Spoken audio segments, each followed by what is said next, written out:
koje je nas Gospod obdario i spremio nam za večnost. Tako da Isusovom molitvom mi, kao i toku dana, a pogotovo u tim kritičnim momentima, čistimo svoj i stvaramo štit da nam ne bi zli duh u tom trenutku poremetio sam. Kako se pravilno upražnjava Isusova molitva, Oče, ako mogu da vas zamolim da objasnite pre svega za slušaoce kojima je taj pojam poznat i koji praktikuju Isusovu molitvu, a možda to ne rade na pravi način. Da, to je jedna neizmerno velika i nesretna tema, ali dobro što ste postavili, pošto smatram da to zaista može da se podvede pod ovu temu, znači da se kad govorimo o nesanici, jer Isusova molitva je nešto što potpuno, znači, zaokružuje i stvara, da iskoristim tu savremenu reč, integralno biće. Znači, mi potpuno postajemo integralno ljudsko biće uz Isusovu molitvu. A da ne kažem koji su sve benefiti svega toga, odnosno dobra koje mi dobijamo kroz Isusovu molitvu. Znači, Isusova molitva je nešto, to je najuzvišenija molitva. Sa njom nije lako tek tako započeti. Znači, mi moramo prvo u životu, u našem duhovnom životu, dosta se bavimo čitalačkim molitvama, tako da kažem. Mnogo da čitamo, psalme, svetopismo, akatiste, Novi Zavet i tako dalje. Znači, da se naučimo da steknemo pažnju. Pošto je pažnja danas izuzetno stvar koja je u svemu, ljudi imaju veliki problem sa pažnjom. I u školi, i u nauci, i umetnosti, razbijeni smo od stresa. Imamo vrlo malo pažnje.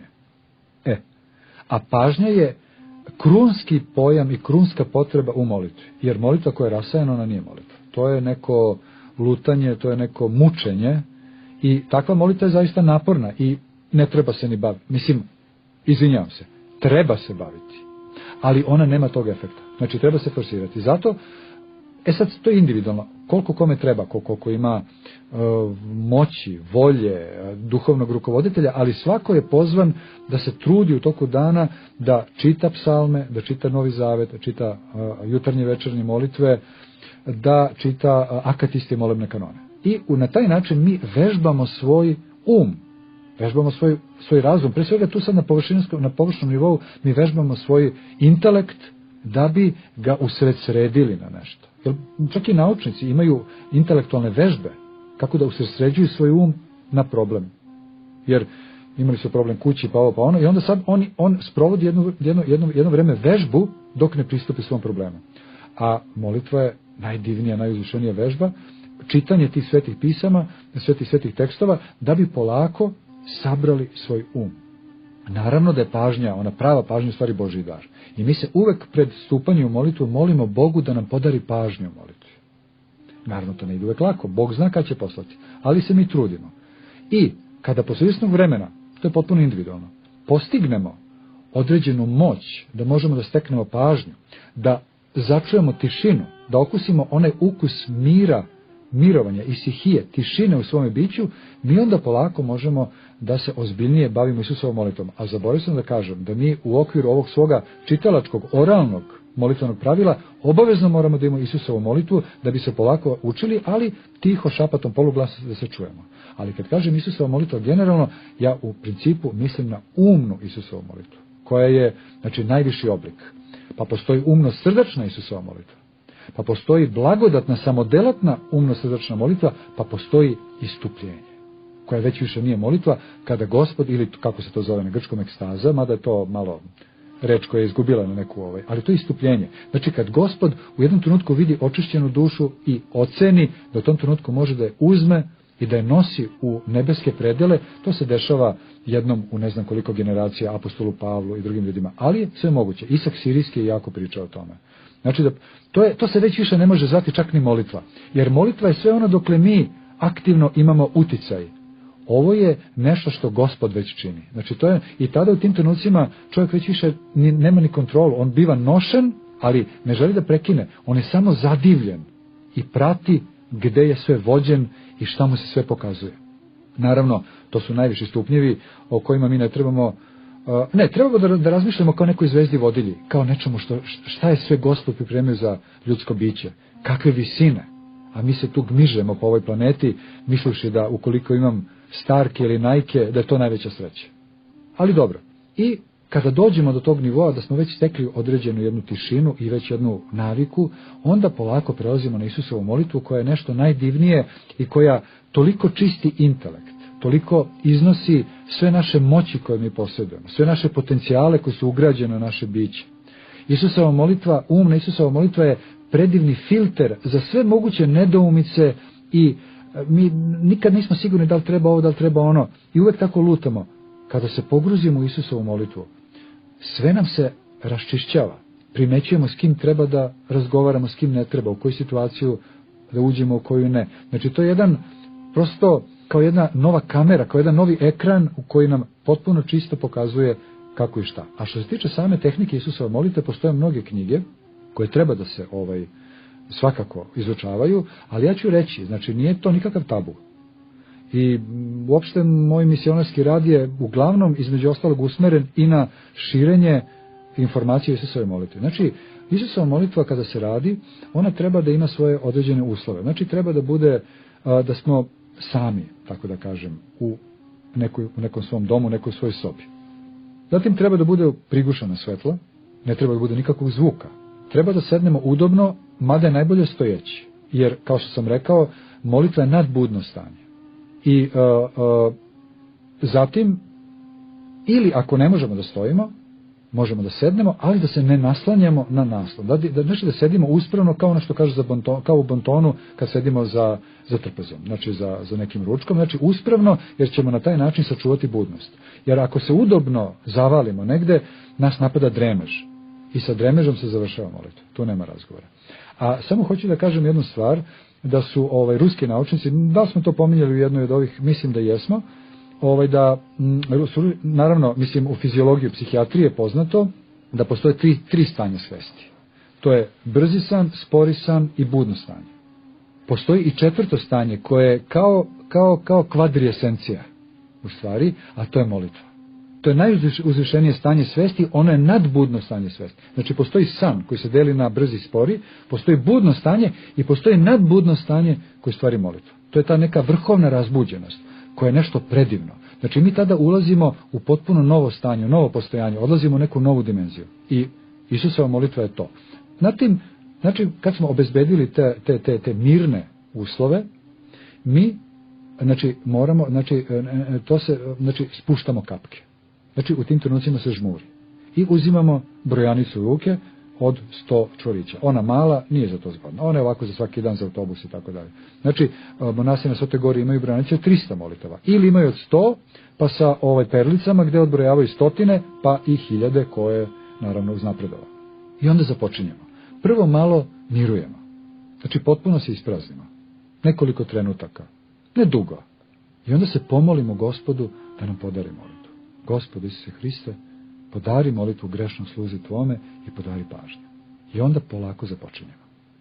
Znači, trudimo se da u tom početku ne oskrnavimo molitvu raznoraznim razmišljanjima, nego da uđemo čista srca, raširenog srca, jer molitva je ljubavni akt. Na prvom mestu. Mi to činimo emotivno. Mi otvaramo svoje srce Bogu, vrhovnom roditelju, vrhovnom darodavcu. Isto tako u pokajanju, ali nikada ne u nekoj prevelikoj tuzi. Znači, tu treba da postoji jedna određena, tiha, radostotvorna tuga, jer smo negde svesni svojih grehova, a smo isto tako i svesni da je Gospod premilostiv i da On čuje to, da On vidi i da je On tu nama najbliži. Znači, Isusova molitva je najkraći put do živoga Boga, do netvarnih energija Božijih, koje još Sveti Grigorije Palama u 14. veku, pobivši ljude koji su bili u zabludi sa zapadne strane hemisfere, iz zapadne Evrope, koji su smatrali se ne može doći u kontakt sa Bogom i napravili su velike probleme u današnjoj civilizaciji. Jer današnji čovjek kaže, pa čekaj, ako ja ne mogu dođem u kontakt s tim Bogom, pa šta mi takav Bog treba?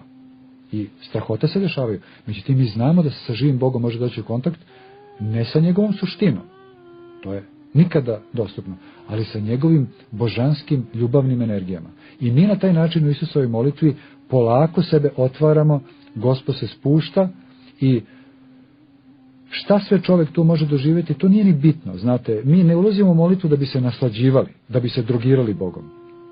Ali postoje momenti kada Gospod zaista dopušta da čovjek osjeti vrhovnu radost, vrhovnu ljubav, da osjeti oganj besmrtnosti, da duboko se suoči sa činjenicom svesno, jasno, da nema smrti, da je besmrtno biće. I da je samo izuzetno važno kako da pređe u tu večnost, u tu besmrtnost na pravi način. Isusova molitva može da traje, sve zavisi koliko čovjek ima vremena. Trebalo bi da to traje dugo. Trebalo bi odbijati pomisli. Čak i o Svetom pismu, čak i dobre stvari. Ne treba u tim trenucima ništa misliti. Pustiti da Bog misli za nas. Ukoliko dođe, znači, isto tako, ne treba da primamo nikakve senzacije, svetla, nekakve mirise, neke slušne neke senzacije i tako dalje. Znači, sebe treba očistiti potpuno i jedan od najvećih darova u Isusovoj molitvi je kada Gospod dotakne ljudsko srce i kada ono se zagreje, kad se otvori u nekoj neizmjernoj ljubavi i pokajanju i kada zaplače čovjek. Znači, kada čovjek zaplače na Isusovoj molitvi, to se ne može opisati. To može da spozna i da bude, da osjeti samo onaj koji to doživeo. Znači, suze u molitvi, koje nisu suze očajanja, koje nisu suze neke beznadežne tuge, to su suze radosti i prevelike nade da je Gospod koji je stvorio univerzum došao i dotakao ljudsko, malo, sićušno srce i konkretno mu dao do znanja da je prisutan, da je tu, da je živ, da je svemoćan i da te voli. To su momenti koji se ne mogu ničim opisati, niti ničim platiti. To su najdragoceniji momenti u ljudskom životu kad on shvata da je on jedno malo zrnce toliko dragocen tvorcu univerzuma, da je radi njega došao i da je tu u tom trenutku bio pored njega. I te suze su stvarno na najdivniji način čiste sve onaj korov i onaj čkalj strasti koje muče našu dušu, našu psihu. Samo posle tih suza, koje mogu trajati kraće ili duže, čovjek doživljava šta je to zaista očišćeno srce, šta je to čista duša, šta je to čista savest, šta je to detinje kad kaže samo će deca naslediti carstvo nebesko.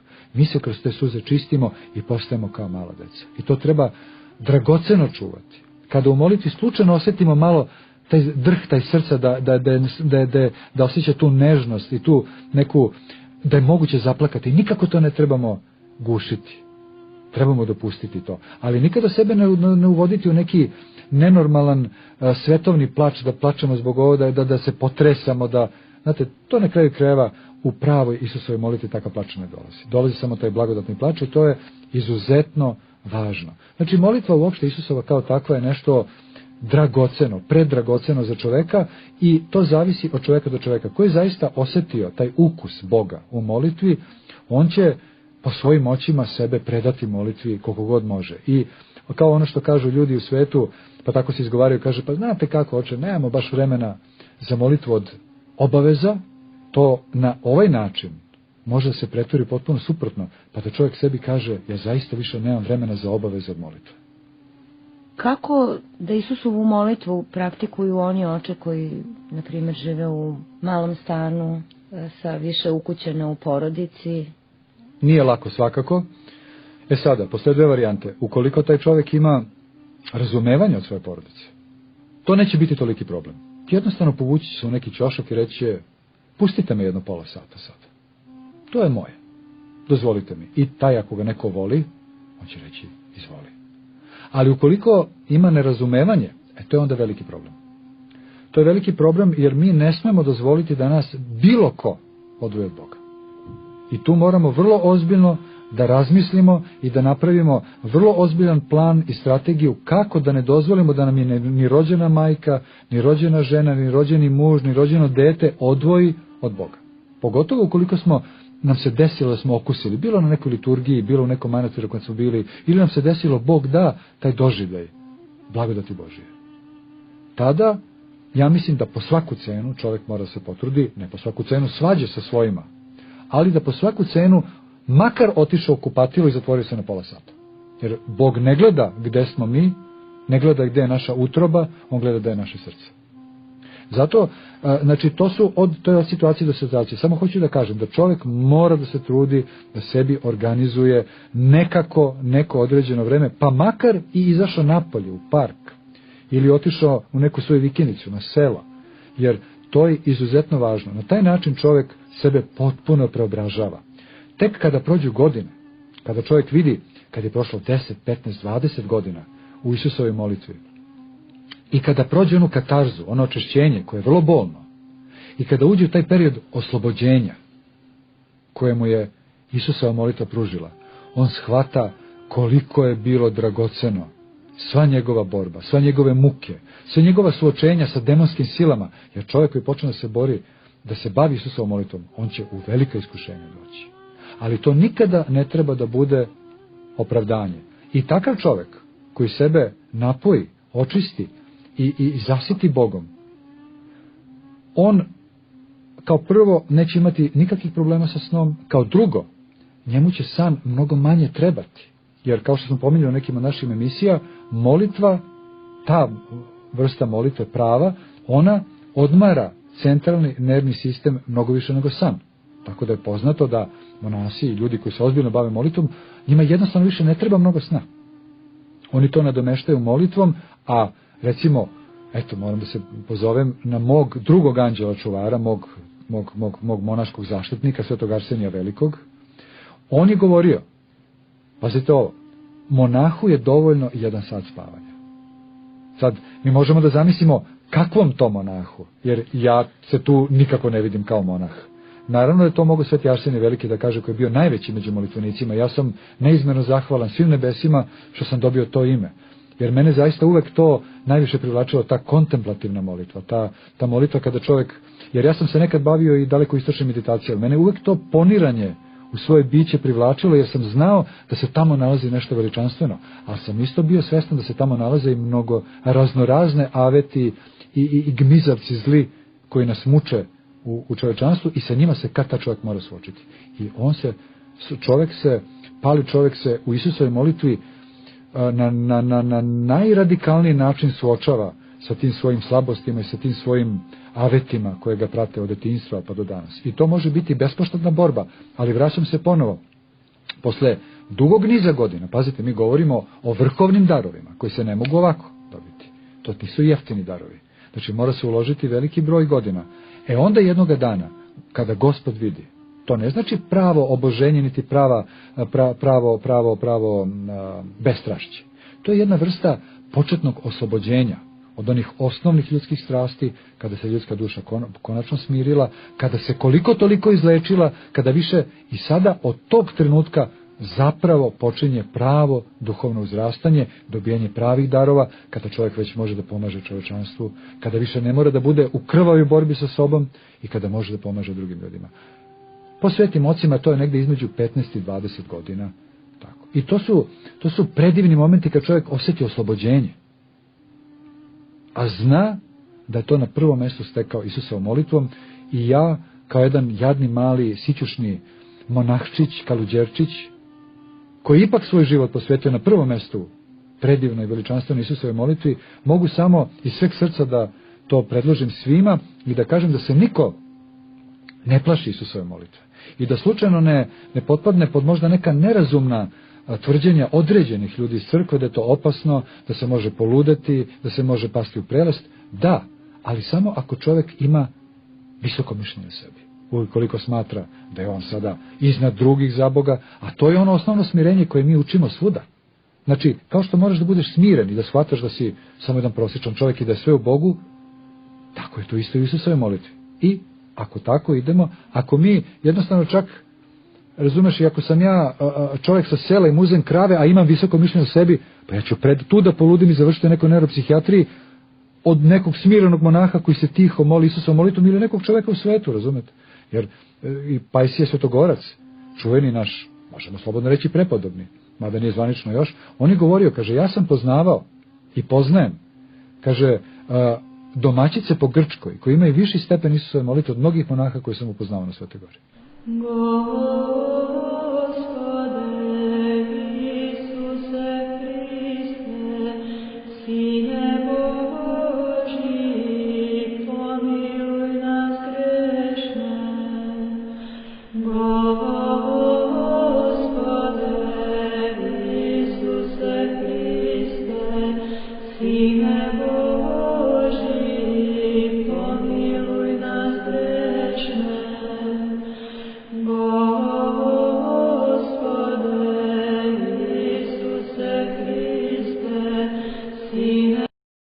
koje nas Gospod obdario i spremio nam za večnost. Tako da, Isusovom molitvom mi, kao i toku dana, a pogotovo u tim kritičnim momentima, čistimo svoj um i stvaramo štit da nam ne bi zli duh u tom trenutku poremetio sam.